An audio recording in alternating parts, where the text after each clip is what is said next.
Assalamu alaikum everyone. Students, let's move to the next part of electrochemistry, part 25. इस part में हम देखेंगे fuel cells. Previous session में primary battery secondary batteries ये हो गया.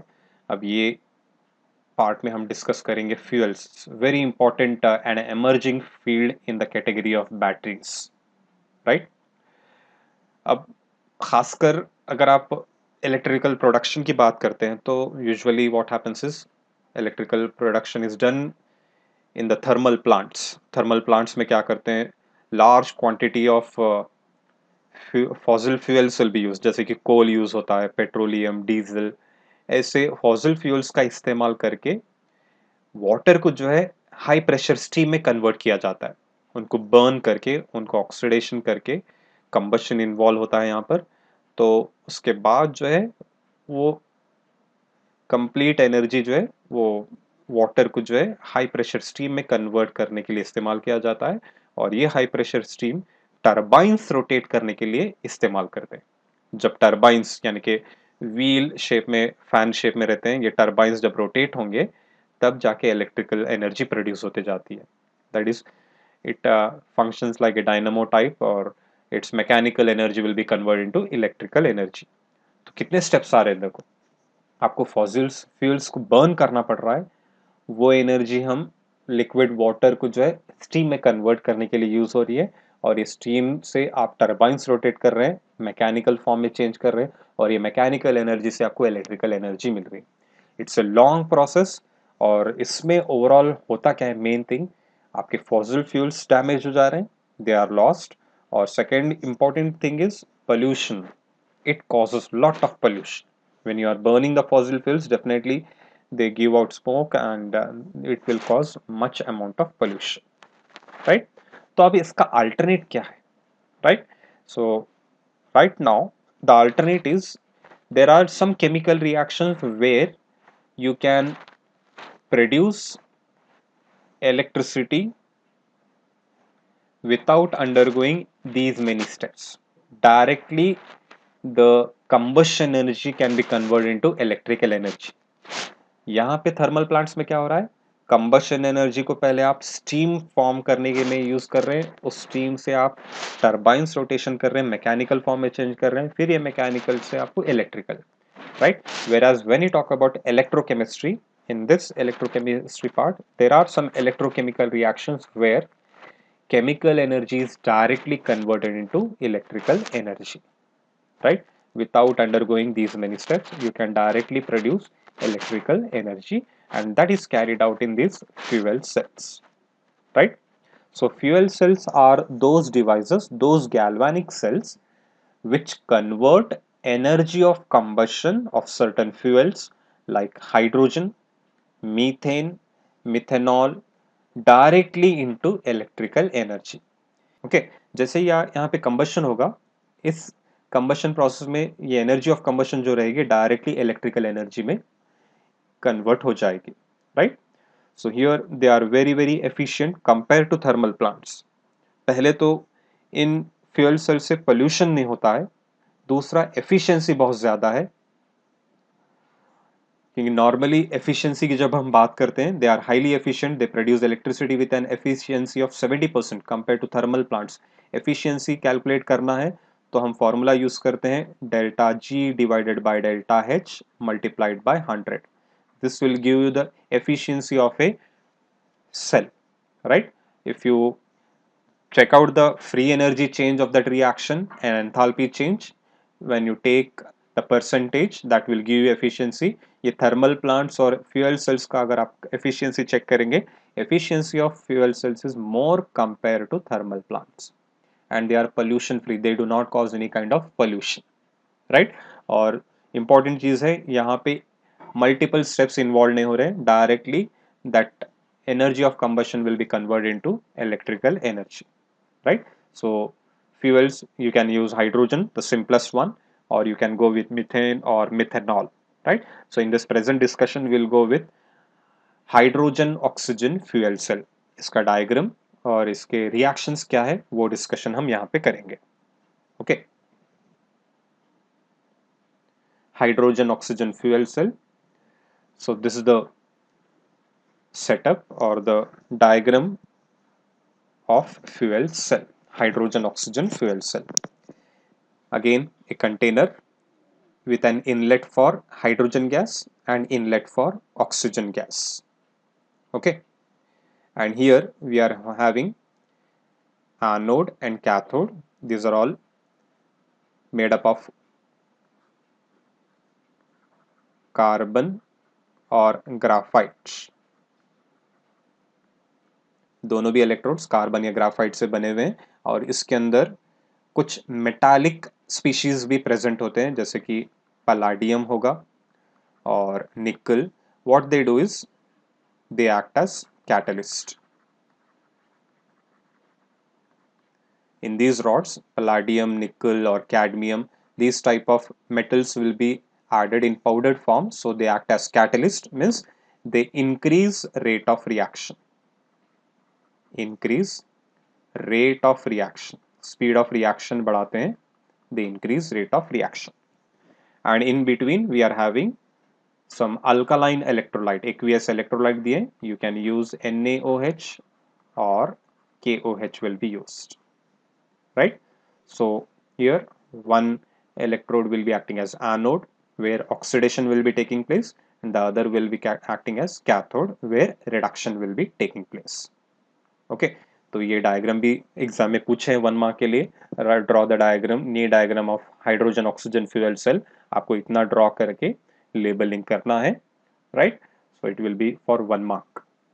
वर्किंग देखेंगे कैसे होता है. एनोड के पास हम क्या कर रहे हैं, ऑक्सीजन हाइड्रोजन गैस पास कर रहे हैं. At anode what we are doing is we are passing pure hydrogen gas and at cathode we are passing pure oxygen gas. ये जब तक आप ये दोनों रिएक्टेंट्स का सप्लाई मेंटेन करेंगे तब तक आपको ये रिएक्शन चलते रहेगा और इलेक्ट्रिकल एनर्जी मिलते रहेगी, राइट? क्योंकि यहाँ पे थर्मल प्लांट्स में इतने मल्टीपल स्टेप्स होते हैं, यहाँ पे क्या होता है, फ्लो ऑफ इलेक्ट्रॉन्स की वजह से आपको इलेक्ट्रिकल पावर मिलते जाएगा. Electrons will be flowing from anode to cathode, that is itself used as an electricity.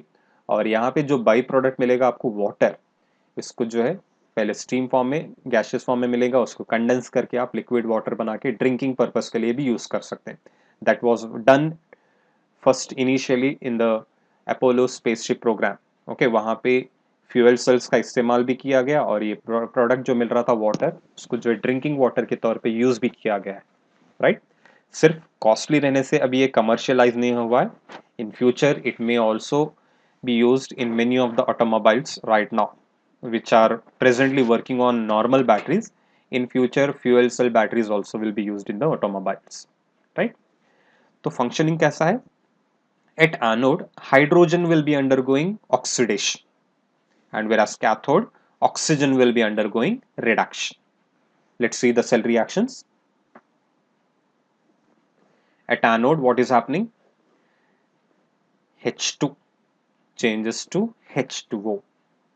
H2 changes to H2O. How? H2 oxidation state 0 है, H2O बन रहा है. यहाँ पे इसका ऑक्सीडेशन स्टेट होता है +1. So 0 to +1 is oxidation, right? So as there are 2 hydrogen atoms, they will lose totally 2 electrons. So I'll write here 2 electrons. Alkaline medium है क्योंकि इलेक्ट्रोलाइट जो हम यूज कर रहे हैं NaOH या फिर KOH होता है, तो अल्कलाइन मीडियम में हम बैलेंसिंग कैसे करेंगे, यहाँ पे एक ऑक्सीजन ज्यादा है तो यही साइड आप एक वाटर मॉलिक्यूल ऐड कर दो, राइट? तो 2 ऑक्सीजन हो गए, 4 हाइड्रोजन हो गए, तो यहाँ पे 2 हाइड्रोजन ऑलरेडी है. I can write here as 2OH minus. Okay, तो ये हो जाता है एनोडिक रिएक्शन. कैथोडिक रिएक्शन क्या होगा? कैथोड के पास ऑक्सीजन मॉलिक्यूल्स इलेक्ट्रॉन्स गेन करके OH माइनस में चेंज हो जाते हैं, right? Let's see what happens here. O2 O2 को बैलेंस करने के, यहीं पे 2 ऑक्सीजन है तो यहाँ पे ही मैं 2 वाटर मॉलिक्यूल लिख देता हूं, राइट? O2 यहाँ पे एक ऑक्सीजन था, एक वाटर मॉलिक्यूल ऐड करे थे, यहाँ पे 2 ऑक्सीजन है तो यहीं पे 2 वाटर मॉलिक्यूल्स ऐड करता हूँ। अपोजिट साइड आपको क्या करना पड़ेगा, 4 हाइड्रोजन हो गए, 4 ऑक्सीजन हो गए, तो यहाँ पे हम लिखेंगे 4OH माइनस।